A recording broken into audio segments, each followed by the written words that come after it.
Alhamdulillahi rabbil alamin. Iyyaka na'budu wa iyyaka nasta'in. Iyyaka na'budu wa iyyaka nasta'in. Asyhadu an la ilaha illallah wa asyhadu anna Muhammadar Rasulullah.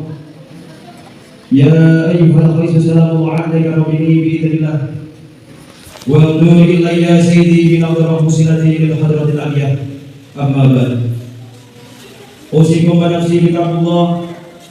Ittaqullaha haqqa tuqatih wa la tamutunna illa wa antum muslimun. Ma'asyiral muslimin, zumratal mu'minina rahimakumullah. Wa ya abura radhiyallahu anhu qala Rasulullah sallallahu alaihi wasallam, wa idza qutila sahibika yawman jum'ati ansid wal imamu yaqulu fakhadlahu ansidu asma'u wa a'tiu rahimakumullah.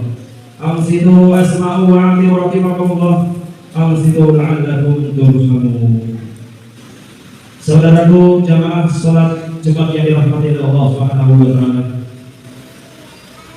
Pertama-tama yang paling utama, mari kita sama-sama mengucapkan qaulina alhamdulillahirabbil alamin. Tanda syukur kita kepada Allah, tanda terima kasih kita kepada Allah. Hari ini kita masih diberikan kenikmatan kesehatan, kenikmatan iman, sehingga kita mampu melangkahkan kaki di tempat yang sangat mulia ini dengan menjalankan sholat Jumat secara berjamaah. Kedua kalinya sholawat salam senantiasa tercurah kepada baginda Nabi besar Muhammad sallallahu alaihi wasallam. Ya sayyidal khalqi sholatu wassalamu alaika nurul khalqi hadhil anam wa aslahu wa rukahu wa tibaqat dalam tuabatan barabini wa lisali ya sayyidi siwaka faida dalam tabul zazananika ya sayyidi ya Rasulullah. Mudah-mudahan salawat sayyidina kepada junjungan kita, pemberi sahabat kita, kecintaan kita Nabi besar Muhammad sallallahu alaihi wasallam, yang kita harapkan sahabat di dunia dengan kemudahan, sahabat di dunia di akhirat dengan segala ampunan. Saudaraku yang dirahmati Allah Subhanahu wa taala. Alhamdulillah kesempatan yang singkat ini mari kita manfaatkan sebaik-baiknya. Yang mana kewajiban khotibnya di atas mimbar yaitu mengingatkan kita takwa kepada Allah Subhanahu wa taala yang sebenarnya. Kalimat takwa yang sering kita ucapkan, gampang diucapkan di lisan, tapi susah mengaplikasikan di dalam kehidupan sehari-hari adalah kata-kata takwa. Kalau kita betul takwa kepada Allah, berarti kita menjalankan apa yang diperintahkan oleh Allah dan menjauhi apa yang dilarang oleh Allah Subhanahu wa taala. Saudaraku yang dirahmati Allah Subhanahu wa taala, kita hidup di dunia ini hanyalah pendatang. Namanya pendatang, suatu saat kita akan kembali ke kampung halaman. Kita mau kembali ke kampung halaman kita. Kampung halaman kita adalah surga atau akhirat. Seperti bapak moyang kita, Nabi Adam alaihissalam. Sedangkan saya dari Surian sampai di sini, kita harus mempunyai bekal biar sampai di sini. Terutama itu bekal alamat jelas kita bisa sampai di masjid. Apalagi kalau kita dari dunia mau kembali ke kampung halaman kita, akhirat surga insya Allah.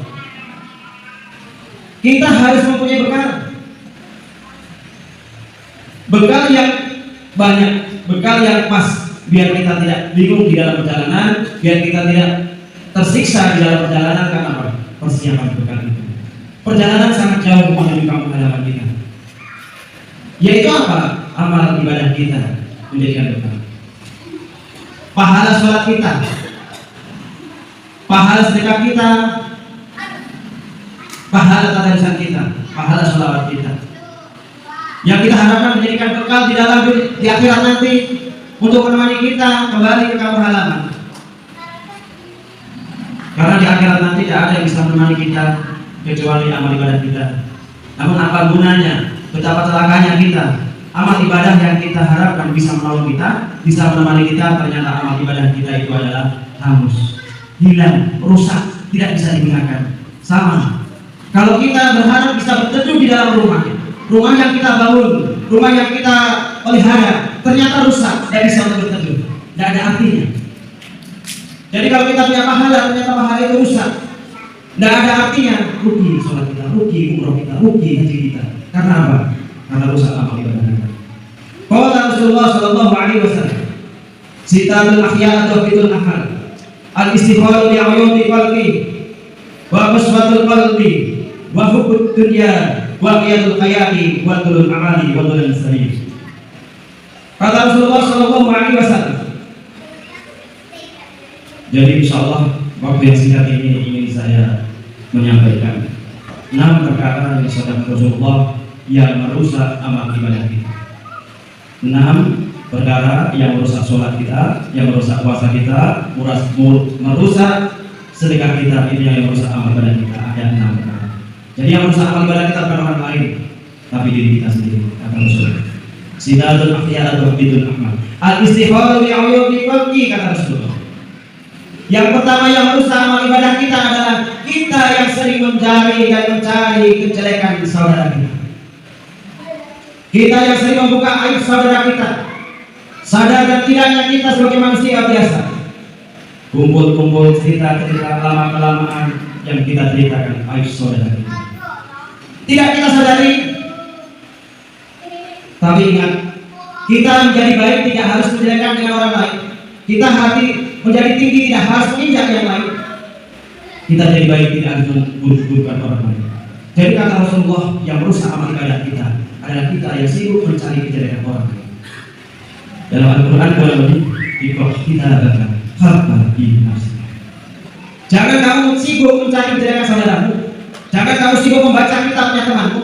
Jangan kamu sibuk mengoreksi kesalahan saudaramu. Kita akan harta di nafsi. Kita harus juga bisa membaca kitab kita sendiri, kesalahan kita sendiri, mengoreksi kita sendiri. Kalau kita bisa, biar selamat dunia dan akhirat. Jadi yang pertama yang merusak amal ibadah kita selalu mencari kesalahan orang lain. Apalagi orang lain itu orang yang tidak kita sukai. Apalagi orang lain orang yang kita benci. Biarpun orang yang kita benci itu ada kebaikannya, tapi sudah mata ditutup dengan kebencian. Sudah benci ya Ustaz. Apapun itu. Manusia melihat sesama manusianya, kalau manusia itu yang kita benci, tidak ada benar. Makanya ada pepatah menyatakan dunia tidak selebar daun kelor. Tapi ingat, selebar daun kelor yang kecil itu kalau menutupi matamu, dunia tidak kelihatan.